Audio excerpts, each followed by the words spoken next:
सभी लोग एक बार सेशन को लाइक जरूर कर देंगे और साथियों के साथ शेयर भी करेंगे।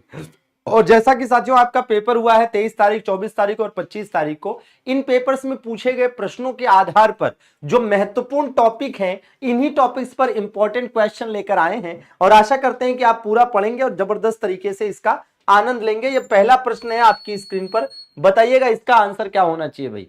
पल्लवी, अदिति, आदर्श, किट्टू, सभी का बहुत बहुत स्वागत है भाई। सूरज, हुसैन, चलिए बताइए भैया। तो कह रहा है राष्ट्रीय पोषण संस्थान कहां स्थित है? राष्ट्रीय पोषण संस्थान कहां स्थित है भाई रेहान? राष्ट्रीय पोषण संस्थान साथियों हैदराबाद में है। साथियों अगर हम हैदराबाद की बात करें तो याद करिए कि भारत का पहला वन विश्वविद्यालय यहां पर बन रहा है, ठीक है ना, पहला वन विश्वविद्यालय साथियों हैदराबाद में। याद करिए IIMR स्थित है, जिसका फुल फॉर्म याद करना चाहिए आपको, क्या? इंडियन इंस्टीट्यूट, ठीक है, Indian institute of millets research. क्या भैया? माइलेट्स रिसर्च साथियों, जी हां। और इसकी स्थापना साथियों हुई थी कब? वर्ष 1858 में, सॉरी वर्ष 1958 में इसकी स्थापना की गई थी, ठीक है भाई। यहीं पर साथियों हैदराबाद में आप देखिएगा कि हैदराबाद में स्थित है स्काई रूट एरोस्पेस का हेड ऑफिस। किसका? स्काई रूट एरोस्पेस का हेड ऑफिस भी साथियों यहीं पर स्थित है। और स्काई रूट एरोस्पेस की अगर हम बात करें तो इसकी स्थापना साथियों 2018 में हुई थी। हैदराबाद में साथियों आप देखेंगे तो यहीं पर स्थित है IRDA से भी क्वेश्चन आ चुका है। तो वर्ष 1999 में इसकी स्थापना हुई थी और इसका फुल फॉर्म क्या होता है? इसका फुल फॉर्म है साथियों insurance regulatory and development authority. तो बिल्कुल आपको याद करने की जरूरत है, डेवलपमेंट अथॉरिटी, ठीक है ना, पक्का याद रहेगा, कहीं से कहीं तक कोई समस्या नहीं, ठीक है। अच्छा, अब यह भी ध्यान दीजिए साथियों कि हैदराबाद है मूसी नदी के तट पर स्थित है। किस नदी के तट पर स्थित है साथियों? मूसी नदी के तट पर स्थित है। और यहीं पर साथियों आप देखिएगा तो भैया चार मीनार भी स्थित है। क्या स्थित है साथियों? चार मीनार भी साथियों यहीं पर स्थित है, ठीक है। तो पक्का याद रहेगा। तो हैदराबाद इन 4-5 वजहों से इंपॉर्टेंट हो जाता है। स्क्रीनशॉट ले लीजिएगा, दिमाग में छापिए और बिल्कुल बढ़िया। देहरादून साथियों यहां पर आप जानते हैं कि भारतीय वन अनुसंधान संस्थान स्थित है। क्या स्थित है भैया? वन अनुसंधान संस्थान साथियों यहां पर स्थित है, इंपॉर्टेंट है। कोलकाता में साथियों क्या मिल जाएगा? याद करिए कि भैया यहां पर आपको मिल जाएगा भारतीय सांख्यिकी, जी हाँ, भारतीय सांख्यिकी संस्थान साथियों। क्या मिल जाएगा यहां पर? या तो राष्ट्रीय सांख्यिकी संस्थान इसको आप कहें, ठीक है ना। तो भैया भारतीय सांख्यिकी संस्थान यहां पर मिल जाएगा। तो इंपॉर्टेंट है, इस प्रकार के जो प्रमुख संगठन हैं यहां से क्वेश्चन आ रहे हैं, तो आपको ऐसे प्रश्न करा रहे हैं, बिल्कुल आप इसको बढ़िया तरीके से करके जाइएगा, ठीक है ना। चलिए ये बताइए जरा, राष्ट्रीय समुद्र विज्ञान संस्थान कहां स्थित है भैया? चलिए फटाफट बताएंगे। सभी को हैप्पी जन्माष्टमी बताइएगा भाई। आदर्श, महेश, रवि, मनीषा, मोनाक्षी बताएंगे। तो भाई कहां पर स्थित है? बिल्कुल साथियों राइट आंसर क्या आने वाला है? देखिए अगर हम साथियों चेन्नई की बात करें तो याद करिए यहां पर भौगोलिक संकेत रजिस्ट्री स्थित है।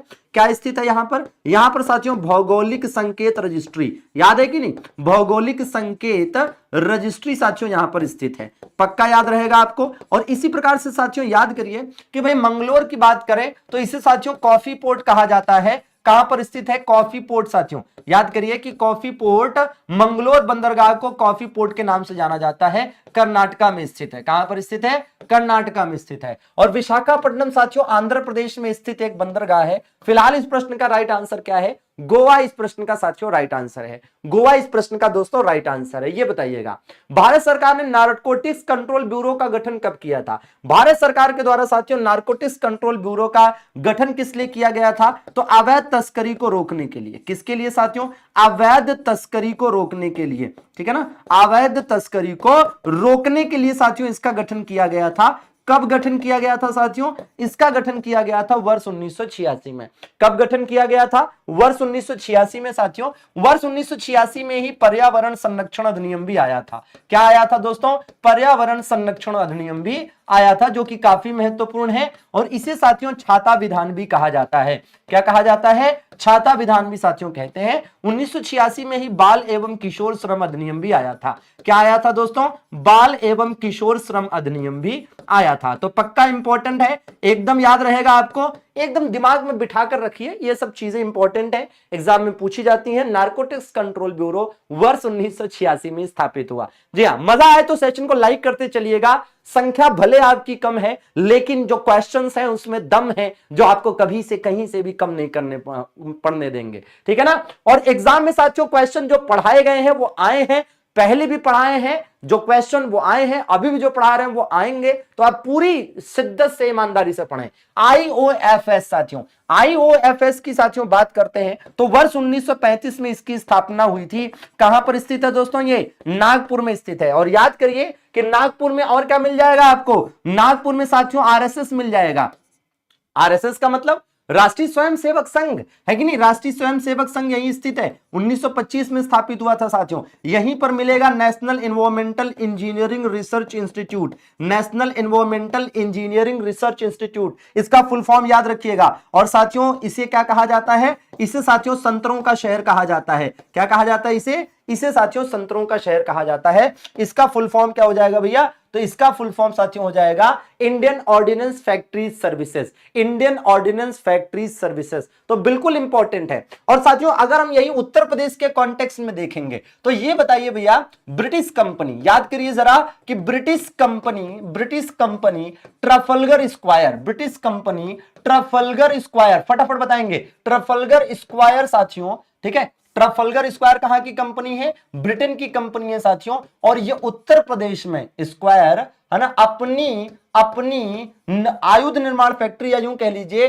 कि हथियार निर्माण परिसर कहां स्थापित कर रहा है? उत्तर प्रदेश में हथियार निर्माण परिसर कहां स्थापित कर रहा है? चलिए फटाफट बताइएगा।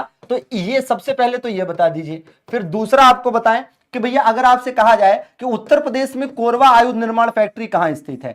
कोरबा आयुध निर्माण फैक्ट्री कहां स्थित है और फिलहाल अभी किस लिए प्रसिद्ध है ना? फिलहाल अभी साथियों किस लिए प्रसिद्ध है? चलिए तो ये भी फटाफट बता दीजिए। और इसी प्रकार से कहूंगा कि ये बताइए कि सारंग तोपों का निर्माण कहां पर होता है भैया? उत्तर प्रदेश में सारंग तोपों का निर्माण कहां पर होता है? चलिए ये भी बता दीजिए। और इसके बाद फिर बताइए कि भैया उत्तर प्रदेश में कहां पर दक्षिण एशिया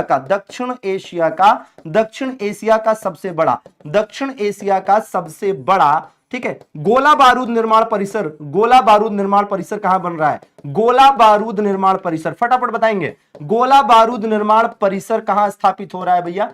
चलिए ये भी बता दीजिए। और इसी प्रकार से बताइए कि भाई अगर हम आपसे कहें कि ब्रह्मोस निर्माण केंद्र, उत्तर प्रदेश में ब्रह्मोस निर्माण केंद्र कहां हो रहा है? ब्रह्मोस निर्माण केंद्र की स्थापना कहां पर की जा रही है? तो बिल्कुल आइए एक एक करके देखा जाए। तो सबसे पहले तो ये जान लीजिए कि भैया ये कहां पर? तो ये साथियों अयोध्या में। ये कहां पर? तो ये भैया अयोध्या में। इसका आंसर क्या होगा?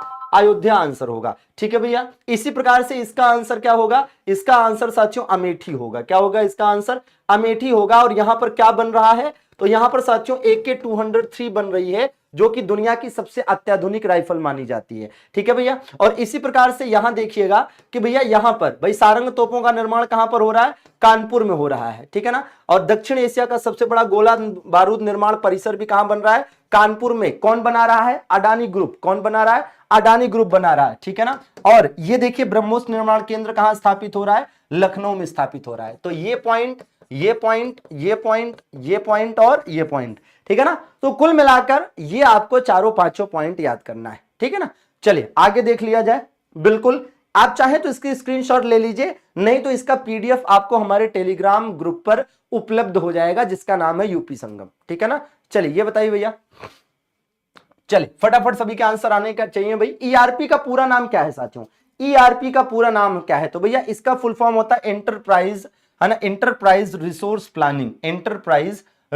प्लानिंग साथियों, ठीक है ना। एंटरप्राइज रिसोर्स प्लानिंग की बात करें तो एक प्रकार का सॉफ्टवेयर है, ठीक है ना। एंटरप्राइज रिसोर्स प्लानिंग क्या है? सॉफ्टवेयर प्रणाली जो किसी व्यापार को चलाने में मदद करती है, किसी व्यापार को चलाने में। जैसे क्या होता है कि आपने देखा होगा अलग अलग व्यापार को चलाने के लिए अलग अलग प्रकार की सॉफ्टवेयर प्रणालियां होती हैं, जिसके माध्यम से उसका लेखांकन, उसकी खरीद, उसकी परियोजना प्रबंधन, है ना। आप ऐसे समझिए जब किसी मॉल में जाते हैं तो उस मॉल में साथियों आप जब बिलिंग कराते हैं तो उनका पूरा अपना डाटा सॉफ्टवेयर से मतलब अलग है ना, ठीक है, तो उसके हिसाब से उसी चीज को कहते हैं कि भैया किसी व्यापार को चलाने के लिए विशेष रूप से बनवाया गया जो सॉफ्टवेयर वगैरह होता है।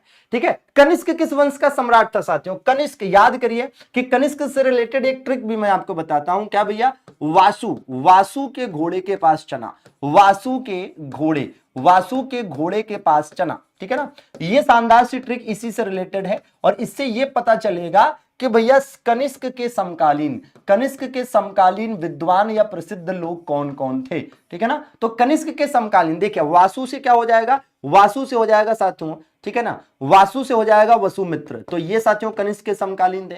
घोड़े, घोड़े को अश्व कह सकते हैं तो अश्वघोष हो जाएगा, तो अश्वघोष भी साथियों है ना कनिष्क के समकालीन था। प साथियों क्या हो जाएगा? पार्श्व, ये भी कनिष्क के समकालीन था। स से हो जाएगा संगरक्ष, ये भी साथियों कनिष्क के समकालीन था। ठीक है ना, च से हो जाएगा चरक, ये भी कनिष्क के समकालीन था। और ना से हो जाएगा साथियों नागार्जुन, तो ये भी साथियों कनिष्क के समकालीन था और ये कुषाण वंश का था साथियों। किस वंश का? कुषाण वंश का। ठीक है ना, अब जरा ध्यान दीजिए कि भाई वसुमित्र, ठीक है, यहां पर आप देखिए जैसे ये कौन है भैया? जो बौद्ध सभा हुई, चौथी बौद्ध सभा आपको याद है, तो चौथी बौद्ध सभा साथियों जो हुई थी, चौथी बौद्ध सभा, चौथी बौद्ध सभा के अध्यक्ष कौन थे? तो ये साथियों चौथी बौद्ध सभा के अध्यक्ष थे और ये चौथी बौद्ध सभा के क्या थे? ये चौथी बौद्ध सभा के साथियों उपाध्यक्ष थे। ठीक बात है। अच्छा, इसी प्रकार देखिए पार्श्व क्या थे? तो भैया ये बौद्ध भिक्षु कह लीजिए आप इनको, क्या थे? ये बौद्ध भिक्षु कह लीजिए।